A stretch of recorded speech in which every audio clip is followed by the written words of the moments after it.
When I was coming into the fall, I should have really started my plants around August, and I still wasn't in my right mind. I was still coming out of a hectic season to start any plants. And so I bought cabbage and broccoli seeds from, I think it was either Lowe's or Home Depot, and planted them. Since then, I think I've pulled out 4 cabbages that the aphids really did a number on, but I'm so happy to see those broccolis. And then I did end up planting out this hoop house, and I'm really excited that I did. I was looking over pictures over this last... Nail, don't do that. Don't do that. Can you put that ball back in the house, please? I've been looking at pictures over this last year from when we built this hoop house. This hoop house is 10 feet wide by 32 feet long, and just really thinking about it. I was in here earlier. I've had the door open because it's been getting up into the 60s, and with it getting up into the 60s and we took off the shade cloth, it's getting really hot in here, and I don't want to cook or make my broccoli plants go to seed. And so I've had the door open, and I also have some pepper plants that are right there, and some banana plants. But I'm like obsessing with, this is the most green area. I don't really have much growing in the garden besides the lavender and the rosemary that's perennial, that just stays alive, and some oregano. My roses are still alive, but pretty much, and my garlic that's struggling, but pretty much everything else out into the main garden is just dead. And so I come out here and just sit sometimes and look at how pretty it looks in here. But today, that's not today's video. I already showed you guys what this looked like in a vlog a couple days ago and showed you what I had planted in here. I got my garden kitty shadow here, but I'm going to be working on putting down landscape fabric. I've been sharing with you guys about how sucky it was not putting down landscape fabric when I first built this garden 2 years ago, and now I've been working at, we finally got all of the rows put down with landscape fabric. But then my newest thing that I've been working on is putting down landscape fabric even on the beds. I've read, where it talked about that putting down the landscape fabric really stops the worms from producing, and doesn't make it like a great habitat for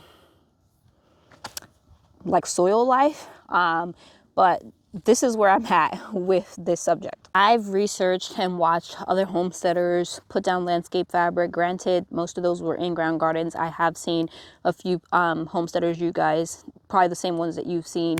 I'm not going to name them all because I'm so bad with names when I'm caught off guard. But just know I've seen so many people use the landscape fabric and have amazing gardens. I'm at the place right now where I'd rather put down landscape fabric and not have, maybe an abundance of worms, or maybe see if that's the case and then might change it in the future.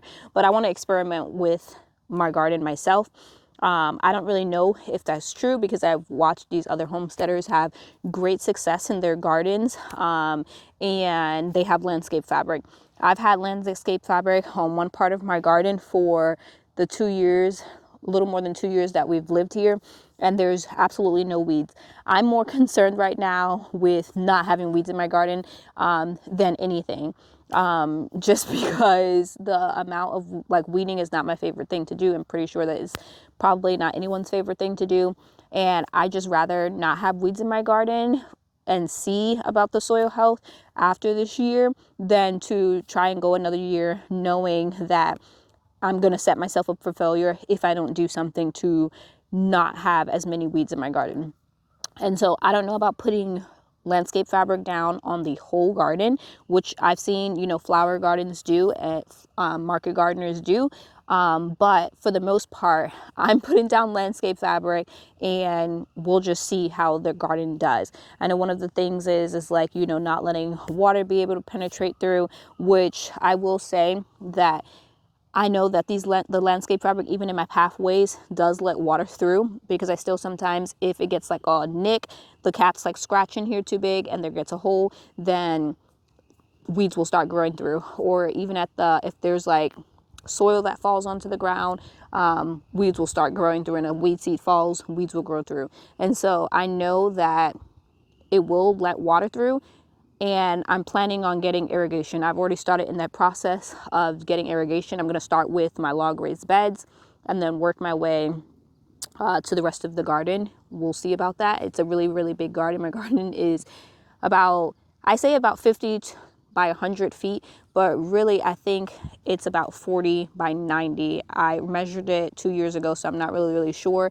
And I know that it got slimmer towards the front than it is at the back, but I will say 40 by 90. And so a really big garden to keep weeded by myself. When I first started this garden, I was having one of my friend's daughter was coming and helping me weekly.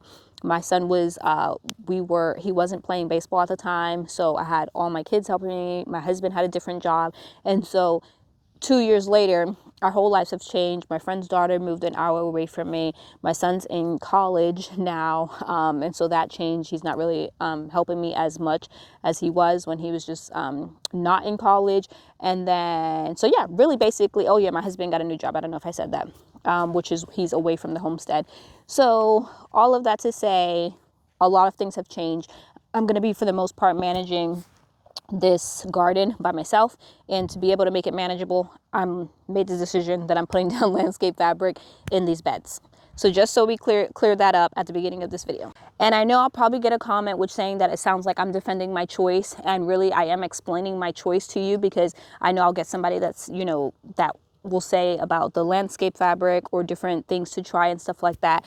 But I'm letting you know my decision up front, and you don't have to agree with it, but I'm just letting you know why I chose to do that, and let's get into it. So I have the 2 3x6 beds up here up front. I've already landscaped fabric them, and then I have 3 15 by 3 by 15 feet beds that I've already landscaped fabric.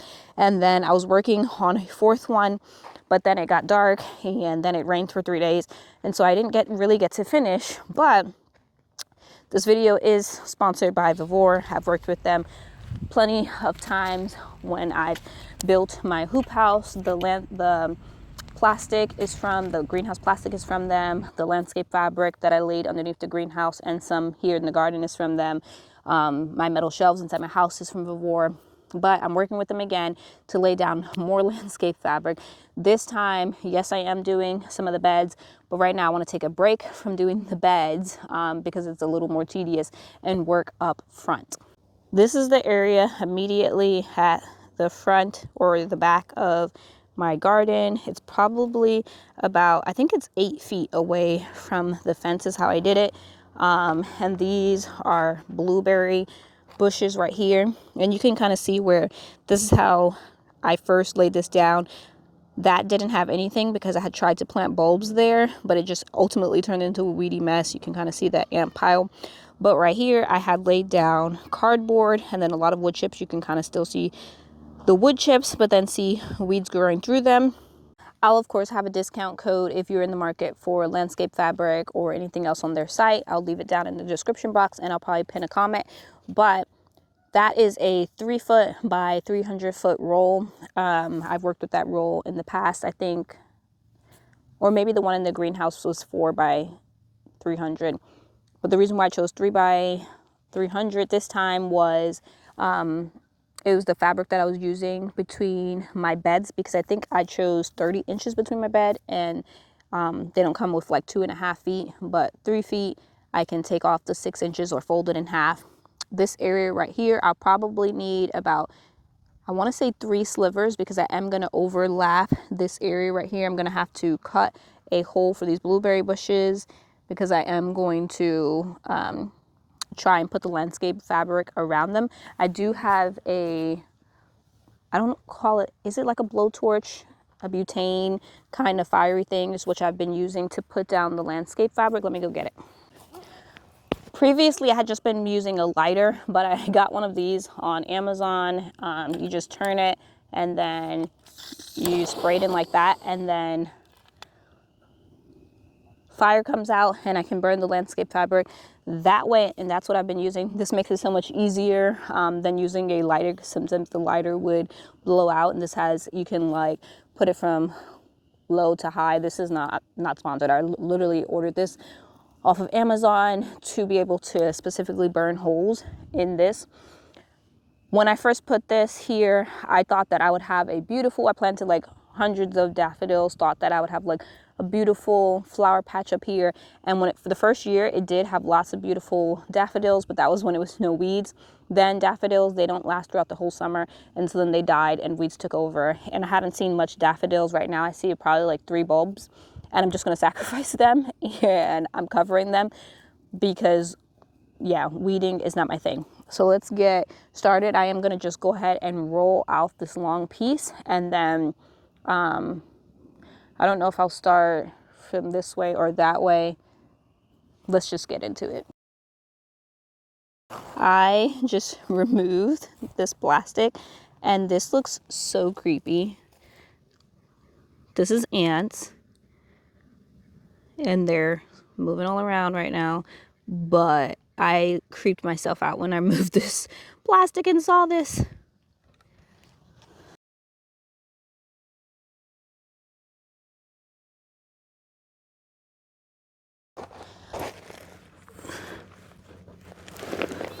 Yeah?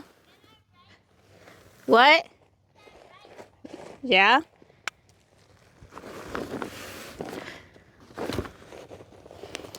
If any of you guys have a natural way to get rid of ants, let me know. I do know about taking some, like 1 scoop and put it on another scoop, but I find like the biggest ant piles are like 1 whole colony, and I don't know if that's true or not, but what if there's just like 1 colony? How do you get rid of ants?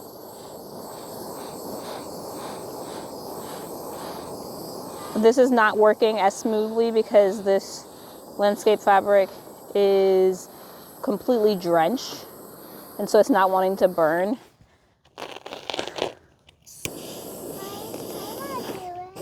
No, I'm gonna do it. No, I'm gonna do it.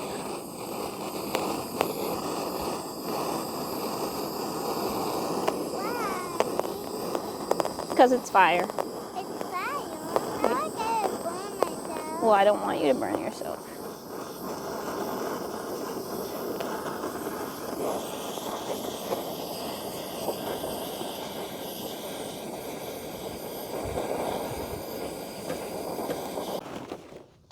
I don't know how far we'll get with laying this down throughout the whole garden, because I just realized that I don't have enough pins. But I'm going to lay down this one that I just cut. I'm trying to get it a little bit out of the fence just to help with the weed pressure on the outside. And I am overlapping it from the last piece that was laid down. And it wasn't landscape fabric because this right here area had a really big ant pile. I don't see any more, kind of like it was on that other area. I am gonna move it over a little bit.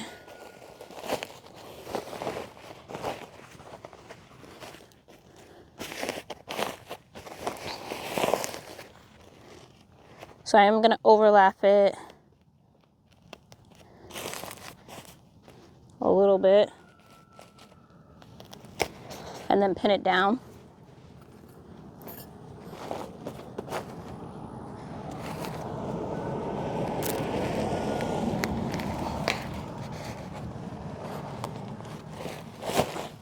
But I'm not gonna do it as close as I would if I had an abundance of landscape fabric or landscape staples. I wasn't paying attention when I was laying down all of those beds with that amount of pins that I was using. And I did buy some more, but I looked in my house before this video started or before I started this video, and I could not find them. So here we are, laying it down. I'm just trying to lay it down to get it in place, and like cut the openings for the blueberries. Where's my fire? Let me show you how I'll do that. Okay, how I'm gonna do this is pull it to be as tight as possible. And then I'm just gonna burn right here.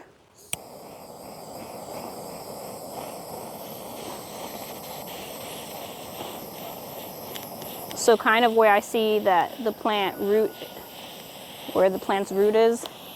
And like I said, this is taking longer because this fabric's super wet. So trying to put fire on it is not really working that good, but when it's not wet, it usually works amazing.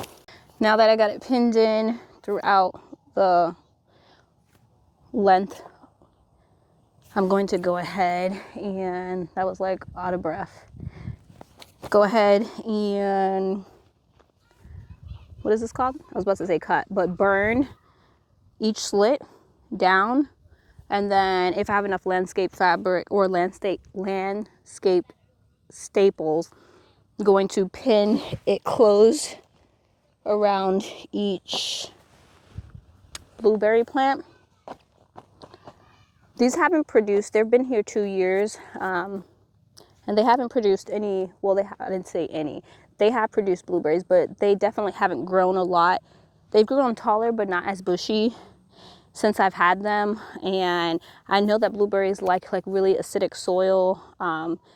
I didn't soil test this in-ground area where these blueberries are, but now that I have my small pH meter thing, I may go ahead and see if I can amend this blueberry patch area and see if I could get some good blueberries going this year, because I really like blueberries, but I don't like store-bought blueberries because I always feel like by the time you get them home and wash them, they already start getting mushy. And one thing I don't like is mushy fruit. Same thing with raspberries. I really like raspberries. I really like all berries, but I hate that as soon as I get them home, I feel like you wash them and then you want to wash them from salmonella, but then you wash them and they aren't doing good.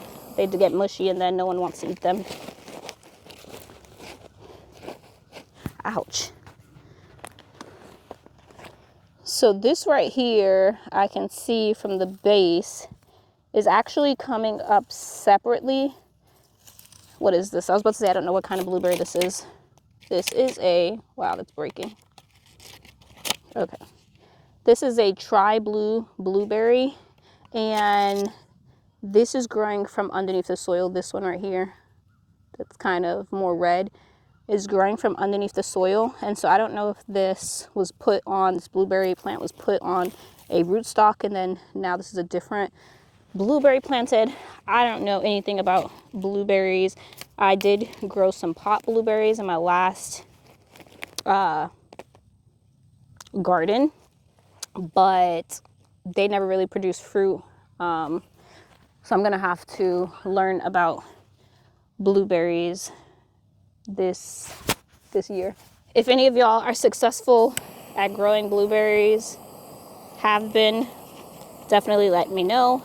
Actually, as I'm saying that, I could probably ask some, when I just said ask, that was me like purposely trying to say ask with SK, because, so I'm from New York and I say a lot of words with a New York accent, and someone, we were talking about it at my church and we are just giggling because we have a guy there from Brooklyn, and so he has a really strong accent, and just laughing about accents. And we were talking about how I always say ax, like AX, when I mean ask.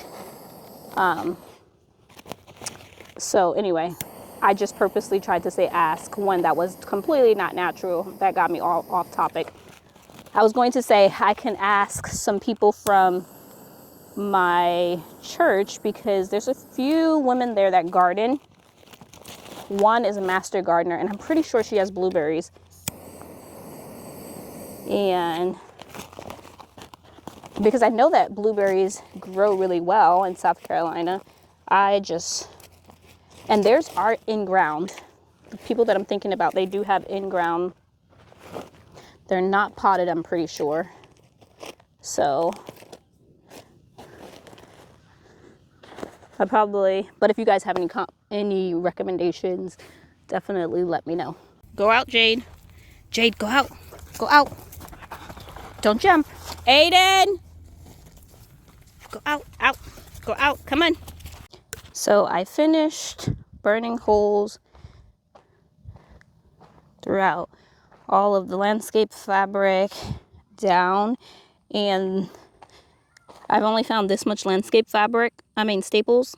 So once I finish laying down that little bit of landscape staples, which I'll probably just staple between each blueberry plant, because I think there's like 8 blueberry plants and there's probably like 8 to 10 staples. So once I finish that, that will be the end of laying down landscape fabric today until I get new landscape staples, or until I find my 2 bags. I have 2 bags. I just don't know what I did with them that had like 200 each. So until I find those, the amount of ants in this that's just traveling throughout the garden is insane. If they were not seriously, if they were like on the outside of the garden or something, I would probably put poison down. But because they're inside my beds, I'm not going to poison my beds just to get rid of the ants. But I've tried diatomaceous earth, DE, inside of the hoop house, and I had thought I got rid of them, but they kind of just moved to a new spot. Because inside the hoop house, I can kind of DE if it gets wet. It deactivates it, and so I can kind of like gauge it getting wet inside the hoop house. But they kind of just moved to a new spot. They're still in that bed, but they were at the front of the bed, and now they're at the back of the bed. Here comes Garden Kitty again. But seeing them after this rain pop up everywhere, it's really driving me crazy, and I don't want to have to be gardening in ants or it affecting my plants when it's spring and it's time to plant in here with the amount of ants. So definitely any effective ways without putting down poison, let me know. And I'll have to see you guys on my next video. Bye.